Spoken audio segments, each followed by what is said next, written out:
Welcome back, guys. So today I want to talk about the three-headed anxiety monster. We got focus, we've got sensitivity, and of course, we've got fear. Those three things together make it pretty difficult, right? It's not just one thing you're trying to handle and tackle or understand. You got three things, and there's plenty of other things and problems that come with anxiety. Maybe that's the three-headed monster's claws and the tail and the fire that comes out of the mouth. I don't know. You know what I mean? There's a lot of different components to anxiety that make it difficult, but those three things right there, I think, are the most powerful drivers of our symptoms. And, I've been saying this lately on this channel. I wish there were videos like this, or at least similar to this, around whenever I was going through this. YouTube was still kind of early, in its early stages. So there weren't anywhere near as many anxiety-related videos. A lot of the tips were pretty much the basic stuff, like drink fluids, go take a walk, take a deep breath, almost insulting in some ways. There wasn't a lot of people that had actually gone through it and had the experiences, and there weren't any storytelling. I couldn't relate. And honestly, I felt like that almost made things worse, because I was like, I don't see anything about this symptom. I don't see anything about this situation. It made me feel like I was the only one, and it made it more difficult for me to accept that anxiety was causing this stuff. And especially in the beginning, I didn't have any acceptance, and I wish these videos were around, because it would have helped me accept, because I would have been able to relate. I would have first found out I wasn't alone. And a lot of the videos that I've done in my past, I don't do so many of these anymore, because I feel like I've just covered everything. But I wanted to know how a particular symptom worked. How does anxiety cause it? That would help me accept it better. That's why I made videos like that in my past, for you guys to kind of use that to help you with your acceptance and share my experience and story with it. I didn't understand the conscious relationship. I didn't understand that you could have symptoms when you weren't consciously triggered. There were just so many things I didn't understand, how dangerous it was to Google symptoms, or to focus on symptoms, or I didn't understand how sensitive I could be, or how sensitive I was, and how powerful that is. And I definitely didn't understand that begging or asking symptoms to go away made it worse. I just didn't understand the damage that I was doing. But that's why I started making videos like this. And, I was talking to somebody yesterday on the phone, somebody that I was coaching, and I was like, man, like, I think honestly, if there were videos like this around then, and it didn't have to be me, you know what I mean? It could be anybody, and there's tons of people that make content like this. If there was something similar to this, I really do think I would have gotten out of this much sooner, because I would have understood how anxiety worked. My awareness would have been better, and that would have helped me accept, because I love being able to relate with people, and there just weren't anybody around at that time that I could relate with. I fought a lot of this alone. So be thankful, and I'm not talking about just my videos or whatever. Be thankful that there are so many more resources than even 10, 12 years ago.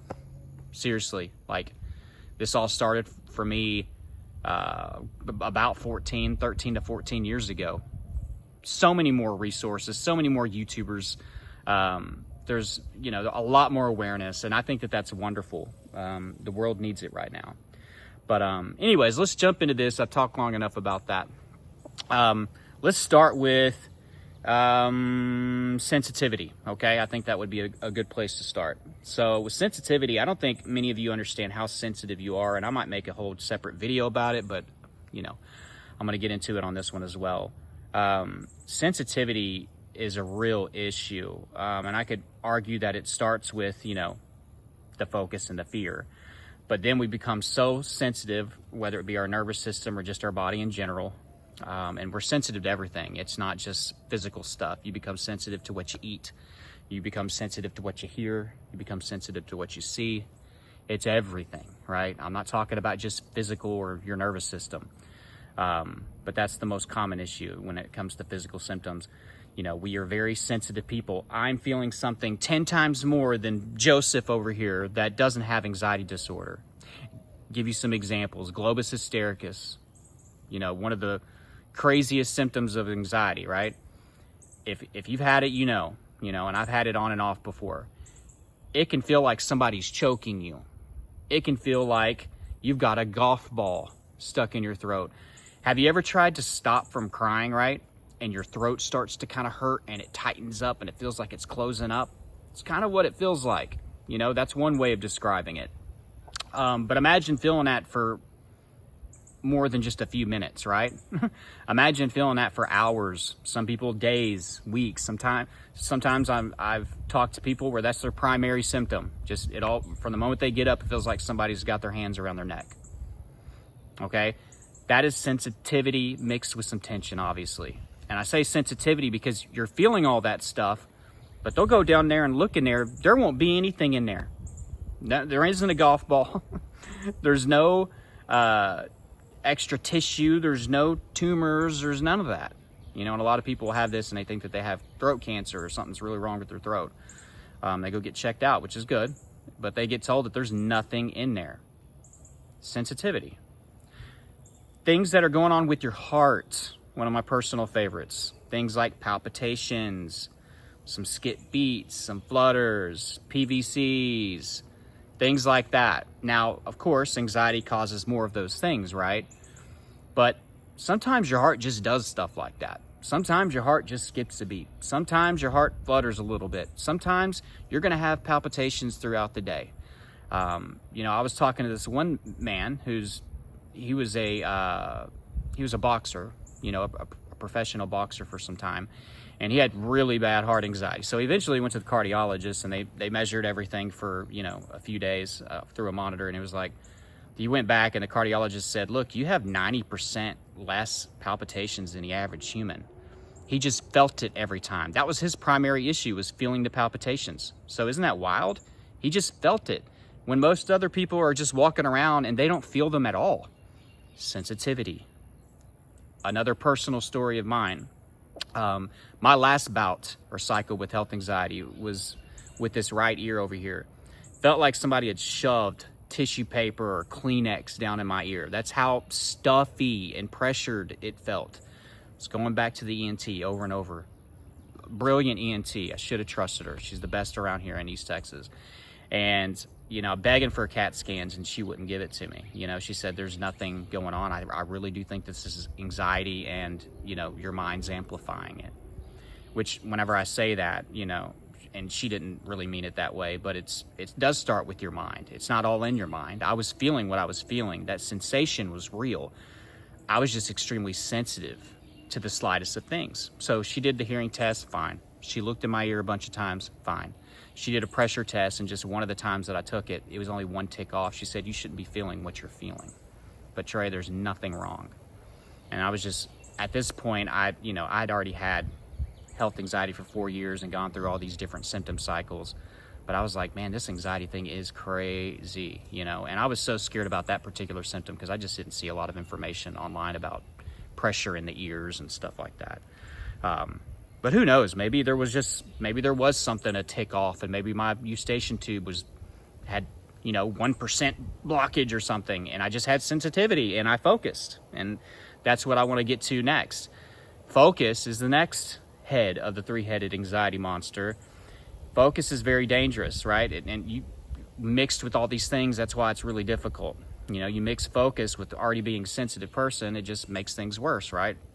So focusing, pushing, poking, prodding, looking, scanning, checking, all these things are focus.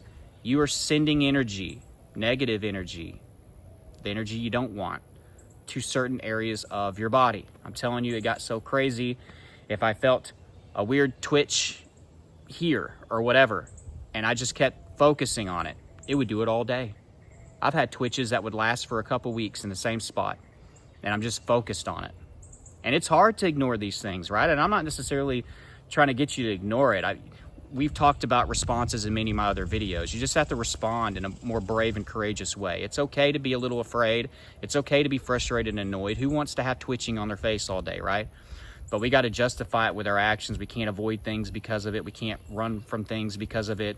You know, we can't show a lot of negative energy to our subconscious where it thinks that it's justified.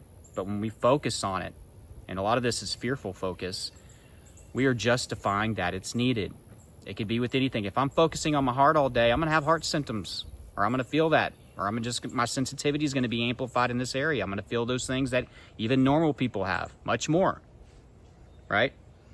So these things go hand in hand. Sensitivity with focus, focus with fear, fear with sensitivity. They all go together.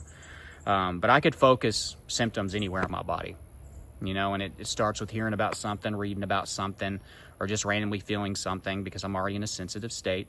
And then I just focus energy in that area, body, and my mind-body connection's crazy, sense tension there, or whatever the symptom might be, anywhere in my body. Now with fear, this is something else I didn't really understand. I didn't understand the damage that I was doing whenever I was begging for symptoms to stop, constantly showing fear. Now, whenever I talk about fear, okay, this is where it can seem a little contradicting, okay? It's mainly showing and expressing fear, right? Okay, it's obvious that we're going to be a little afraid if our chest is hurting bad. I mean, it gets better as time goes on and you accept, and maybe towards the end you aren't scared at all, but you're still having some chest pains. But in the beginning, guys, I can't tell you to just not be afraid, right? It doesn't work, not in the beginning, especially when this is fresh and new. That's something that's going to come with repetition, exposure. Your confidence goes up by showing up and showing bravery and courage, and then you're going to desensitize the symptom. It's momentum, right? And then the fear is just going to keep going down. It happens gradually, right? But in the beginning, I can't tell you how to just not be afraid, but I can tell you to be brave. I can tell you to be courageous. I can tell you to go for that drive. I can tell you to not avoid that social situation, right? By first not avoiding, that's a big step in bravery and courage. Next, I want you to be brave and courageous by responding to your subconscious the right way, even though you feel like crap. So the problem with fear is whenever you're like, oh my God, I'm dying. I feel like I'm having a heart attack, or, oh no, I can't go there, or I need to hurry up and get home. You are expressing fear to the subconscious. Like I said, it is okay to have some fear. That's going to come with time. It's going to go away with time, again, as you do everything right. But in the beginning, you just got to show up. Don't avoid, don't run, don't go through all your tendencies and your anxious behaviors and all that stuff. You know, stop begging symptoms to go away. Stop asking them to leave. It makes it worse. Anxiety is going to do the opposite of what you want it to do. You want it to go away, it amplifies because it feels justified, because you're expressing danger. Okay? If anything, challenge it, bring it on, let's go. You know what I mean? Or just express safety. Show bravery with your actions and your words. If you watched it this far, I want you to go down below and in all caps, I want you to put, I will show bravery and courage. I will show bravery and courage. That's all that's important right now, especially in the beginning. All right, guys. So my course, guys, Elite Anxiety Bootcamp is going to be down below in the description. Here's a code, Anxiety Recovery. It's going to save you $20 freaking on an already affordable course.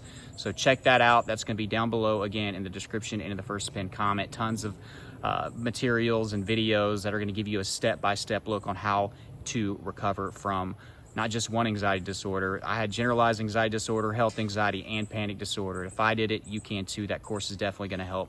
I've been putting out reviews. Check those out. You can find those on my Instagram as well, and some on the actual site. Guys, please subscribe if you're new. Many videos like this. Please like this video. It helps me get this out to more people if you got value. But until next time, guys, keep fighting.